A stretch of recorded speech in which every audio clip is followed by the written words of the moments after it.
जब पैदा हो बच्चे तो धरातल भीम का हो, जब बंद हो आंख तो सहारा भीम का हो, जो जब बंद हो आंख तो सहारा भीम का हो। एक पीढ़ी भी मिट जाए, एक पीढ़ी भी मिट जाए तो कोई गम नहीं, लेकिन मरते वक्त भी हर जुबां पर नारा भीम का हो, हर जुबां पर नारा भीम का हो।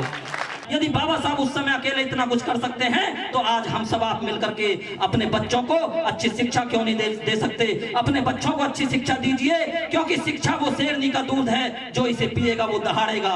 कि बाबा साहब को बाबा साहब बनाने में उनकी पत्नी रमाबाई का बहुत बड़ा योगदान था। कि बाबा साहब अम्बेडकर ने 2 साल 11 महीने और 18 दिन में इस देश का संविधान लिखा। संविधान की बात सभी वक्ताओं ने की और उस संविधान को लिखने के लिए बाबा साहब ने दिन रात मेहनत की।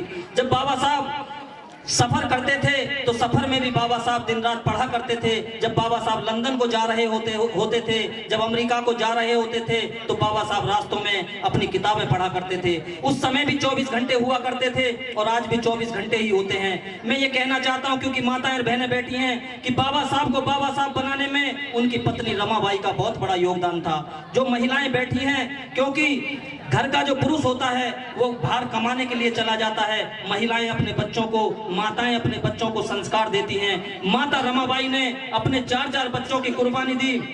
गंगाधर, रमेश, इंदु और राजरतन, ये 4 बच्चे माता रमाबाई ने अपने खोए।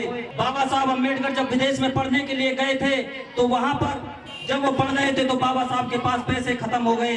जब बाबा साहब के पास पैसे खत्म हो गए तो बाबा साहब के पास वहां उनका कोई ज्यादा जानकारी नहीं थी, वहां पर उनके पास पैसे खत्म हो गए तो उन्होंने माता रमाबाई को एक पत्र भेजा और पत्र में उन्होंने लिखा कि रमा, मेरे पास पैसे खत्म हो गए हैं, मैं यहाँ पर जो ब्रेड है, ब्रेड को पानी में भिगो कर खा रहा हूँ, मुझे पैसे की जरूरत है। उसी समय जो उनकी बेटी इंदु थी वो बहुत बीमार थी। माता रमाबाई ने, क्योंकि वो पढ़ना नहीं जानती थी, उन्होंने वो पत्र पढ़वाया। तो उसमें जब पढ़ा तो उनको जो उनके पास पैसे थे, माता रमाबाई जो कंडे उपले इकट्ठे कर करके अपना पैसा इकट्ठा करती थी, वो पैसे उनके पास जमा थे। तो माता रमाबाई के पास 2 ऑप्शन थे कि वो अपनी बेटी इंदु का इलाज कराए या बाबा साहब अम्बेडकर जी को विदेश पढ़ने के लिए पैसे भेजे। तो माता रमाबाई ने पैसे जो उन्होंने इंदु के इलाज के लिए थे, माता रमाबाई ने बाबा साहब अम्बेडकर जी को भेज दिए। जब भेज दिए तो बाबा साहब अम्बेडकर जी को वह पढ़ने के लिए भेज दिए। उसी समय उनकी बेटी इंदु खत्म हो गई। तो माताओं बहनों, मैं कहना चाहता हूं कि माता रमाबाई का बहुत ज्यादा त्याग रहा है। माता रमाबाई ने राजरतन को खोया। जो राजरतन उनका बेटा था, बहुत गोल मटोल था, बहुत सुंदर था। बेटे से बाबा साहब अक्सर कहा करते थे कि देख रमा, हमारा जो ये राजरतन है बड़ा होकर के इस देश पे एक दिन राज करेगा। लेकिन होनी को कौन डाल सकता है। बाबा साहब उस समय वकालत कर रहे थे तो किसी ने जाके कहा कि साहब जल्दी चलिए, राजरतन बहुत बीमार है। जैसे ही बाबा साहब घर पहुंचे तो बाबा साहब ने अपने बेटे राजरतन को गोदी में लिया। माता और बहनों, जब जैसे ही बाबा साहब ने राजरतन को गोदी में लिया तो उस राजरतन ने बाबा साहब की गोदी में दम तोड़ दिया। उस समय रमाबाई बहुत परेशान हुई और रमाबाई रोती हुई कहने लगी कि साहब आप तो कहा करते थे कि हमारा बेटा राजरतन इस देश पे राज करेगा, लेकिन आपकी समाज सेवा ने मेरे 4 बच्चे खो दिए। तो बाबा साहब ने उस समय जानती हो क्या कहा था? बाबा साहब ने कहा था कि रमा तू चिंता ना कर, तू परेशान ना हो, मैं इस देश में ऐसा काम करके जाऊंगा जो हर बच्चा अपनी माँ की कोख से पैदा होगा वो इस देश पे राज करेगा, वो इस देश पे राज करेगा।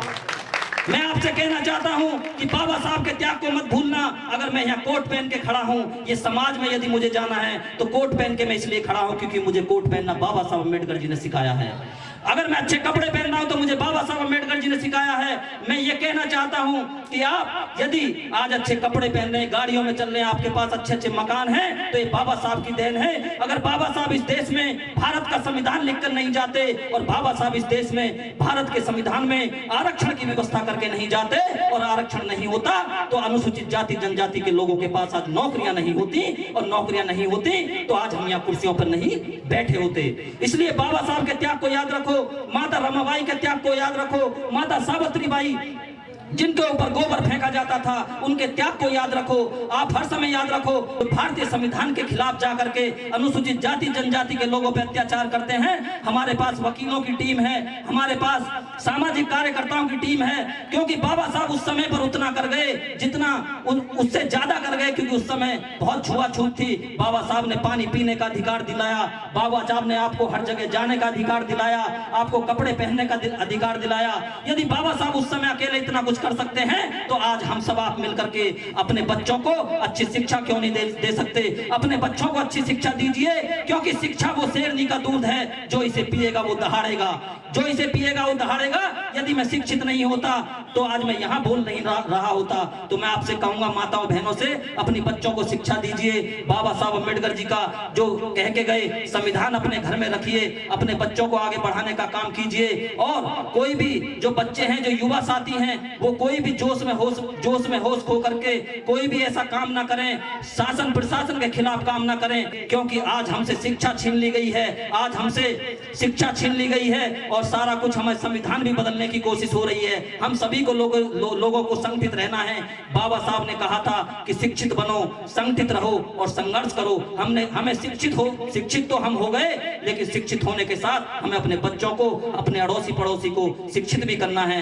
मैं इन्हीं शब्दों के साथ दो लाइन कहते हुए अपनी बात समाप्त करता हूं। मैं मर जाऊं तो मेरी इतनी पहचान लिख देना, मैं मर जाऊं तो मेरी इतनी पहचान लिख देना, खून से मेरे माथे पर जय भीम लिख देना। अगर कोई पूछे जन्नत के बारे में, अगर कोई पूछे जन्नत के बारे में, तो एक कागज के टुकड़े पर भारत का संविधान लिख देना, भारत का संविधान लिख देना। जय भीम, नमो बुद्धाय, जय भारत, जय संविधान, जय कांशीराम।